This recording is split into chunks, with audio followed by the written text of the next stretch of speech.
Hello guys, আসসালামু আলাইকুম। আজকে আমি আপনাদের সাথে দারুণ একটি হেলদি ফুডের রেসিপি শেয়ার করব। এই রমজানে ভাজাপুরি যদি আমরা অ্যাভয়েড করতে চাই তাহলে কিন্তু আপনারা এই রেসিপিটি করতে পারেন। এখানে আমি আজকে পাস্তা রান্না করব, আর এগুলো হচ্ছে ক্যাপসিমরিচ। পাস্তার সাথে হচ্ছে আমি স্প্যাগেটি দিব। সবসময় যে ভাজাপুরি খেতে হবে এমন না, ভাজাপুরির বাইরেও কিন্তু আমরা কিছু বিকল্প খাবার অ্যাড করতে পারি ইফতারিতে। তো এখানে আমি চুলায় পানি বসিয়ে দিয়েছি। পানিটা সম্পূর্ণভাবে ফুটে উঠলে তারপর আমি প্রথমে স্প্যাগেটিগুলো দিয়ে দিব। মানে স্প্যাগেটি সিদ্ধ হতে অনেকটা সময় লাগে, সেই জন্য প্রথমে আমরা স্প্যাগেটি দিব। এটা মোটামুটি সিদ্ধ হয়ে আসলে তারপর আমরা পাস্তাটা দিব। তো স্প্যাগেটি দেওয়ার পর আমরা লবণ দিয়ে দিলাম। এখন দিচ্ছি আমরা সামান্য তেল।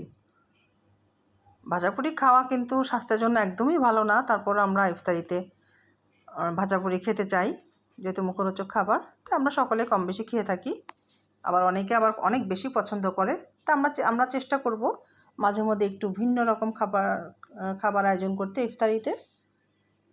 তো স্প্যাগেটি মোটামুটি 80% সিদ্ধ হয়ে গেছে। এরপরে আমরা পাস্তাগুলো দিয়ে দিলাম। এখানে হচ্ছে আমরা মিক্সড পাস্তা নিয়েছি। আপনারা চাইলে কিন্তু স্প্যাগেটিটা অ্যাভয়েড করতে পারেন, শুধু পাস্তাটাও রান্না করতে পারেন। তো আমরা পাস্তা সিদ্ধ হওয়া পর্যন্ত অপেক্ষা করতে থাকবো। অবশ্যই ভালো করে সিদ্ধ করে নিতে হবে। আমি একটু দেখিয়ে দিলাম, আমাদের পাস্তা কিন্তু প্রায় সিদ্ধ হয়ে গেছে। এখন আমরা ছেঁকে নিব। একটু চালনির সাহায্যে আমরা ছেঁকে নিচ্ছি। চালনিতে আমরা ঢেলে দিয়েছি। এরপর হচ্ছে আমরা ঠান্ডা পানি দিয়ে ধুয়ে নিব, তা না হলে গরম ভাপে কিন্তু আরও বেশি সিদ্ধ হয়ে যাবে। সেজন্য আমরা ঠান্ডা পানি দিয়ে ধুয়ে নিলাম।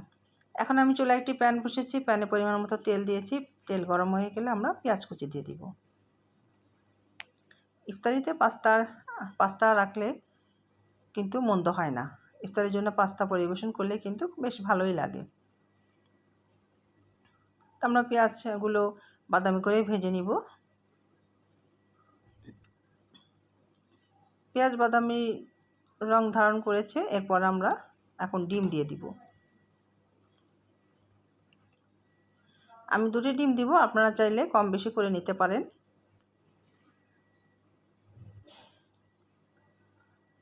ডিমগুলো এখন আস্তে আস্তে আমরা ঝুরি করে নিব। মাঝে মাঝে কিন্তু ব্যতিক্রম ইফতার হলে মন্দ হয় না, খেতে কিন্তু ভালোই লাগে। তো ডিমগুলো আমরা খুব ভালো করে ঝুরি করে নিচ্ছি। আর আপনারা চাইলে কিন্তু ওভেন বেক পাস্তাটাও করতে পারেন। এভাবে রান্না করার পরে আবার ওভেন বেক নাও করতে পারেন। তো ডিমটা ভালো করে ঝুরি করে আমরা কিছুক্ষণ ডিম ভেজে নিয়েছি। এরপর আমরা ক্যাপসিকাম মরিচগুলো দিয়ে দিব। এই মরিচটা কিন্তু একদমই ঝাল না। ক্যাপসিকাম মরিচের সাথে আমি কিছু নর্মাল মরিচ দিয়ে দিলাম, লাল মরিচ ঝালের জন্য। আর ক্যাপসিকাম মরিচটা আমি দিয়েছি এটা সবজি হিসেবে। আপনারা এটাকে স্কিপ করতে পারেন যদি চান। আর এটা খেতে কিন্তু অনেক মজার হয়। তো এই মরিচগুলো দেওয়ার পর আমরা খুব ভালোভাবে নেড়েচেড়ে মিশিয়ে নিচ্ছি। এখন আমরা দিয়ে দিচ্ছি সামান্য লেবুর রস। লেবুর রসটা দিয়ে পাস্তা রান্না করে দেখবেন টেস্ট কিন্তু অনেক বেশি হয়। এখন আমরা কিছু মশলা দিয়ে দিলাম।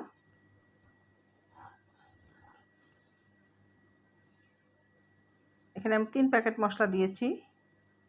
মশলাগুলো ভালোভাবে নেড়েচেড়ে মিশিয়ে নিব। লেবুর রস এবং এই ম্যাগি মশলাটা দিলে কিন্তু দারুণ একটা ফ্লেভার আসে এবং টেস্টও অন্যরকম হয়, অনেক ভালো লাগে খেতে। আপনারা যদি মনে করেন যে এটা লেবুর রস দিলে হয়তো বা টক ফ্লেভার আসবে, না, একদমই টক আসবে না, খেতে ভালো লাগবে, টেস্ট বেড়ে যাবে। আর এখানে আমি দিচ্ছি হোমমেড সস। এই সসটা আমাদের ঘরে বানানো। সস দিয়ে আবারও ভালোভাবে মিশিয়ে নিচ্ছি। সস দেওয়ার পর কিন্তু 2 থেকে 3 মিনিট আমরা ভালো করে নেড়েচেড়ে ভেজে নিব। তারপর আমরা পাস্তাগুলো অ্যাড করব। পাস্তাগুলো আগে থেকে সিদ্ধ করে রাখা হয়েছিল। এখন আমরা পাস্তা অ্যাড করে দিলাম। আপনারা চাইলে কিন্তু এখানে আরও সবজি কিংবা চিকেন এগুলো অ্যাড করতে পারেন। তবে আমার কাছে মনে হয় কি সবজি দিয়ে পাস্তাটা করলে অনেক ভালো লাগে। তো আমরা ভালোভাবে নেড়েচেড়ে মিশিয়ে নিয়েছি। কালারটা কিন্তু দারুণ এসেছে। অতি সাধারণভাবে আমি এই পাস্তাটি রান্না করলাম, খেতে কিন্তু অসম্ভব মজার হয়েছে, অসাধারণ টেস্ট এটা। আপনারা চাইলে এইভাবে ট্রাই করতে পারেন। ঝটপট খুব অল্প উপকরণ দিয়ে এই পাস্তাটি রান্না করা যায়। আপনারা চাইলে এর চেয়ে বেশি উপকরণ দিতে পারেন, না চাইলে এইভাবে সিম্পলভাবে রান্না করতে পারেন। খেতে কিন্তু খারাপ লাগে না। ইফতারি টেবিলে কিন্তু আপনারা এই পাস্তা রাখতে পারেন। ভাজা জিনিসগুলো অ্যাভয়েড করে আপনারা চাইলে এই পাস্তা রাখতে পারেন। তো আশা করি আমার এই রেসিপিটা আপনাদের কাছে ভালো লেগেছে। ভালো লেগে থাকলে অবশ্যই লাইক, কমেন্ট অ্যান্ড শেয়ার করে দিবেন। আমাদের পেজটি ফলো করবেন, ইউটিউব চ্যানেলটি সাবস্ক্রাইব করে দিবেন। আর আমার এই পাস্তা রেসিপিটা কেমন হলো অবশ্যই কমেন্ট বক্সে জানাবেন। আর একে অন্যকে সহযোগিতা করলে কিন্তু আমরা সবাই সামনের দিকে এগিয়ে যেতে পারবো।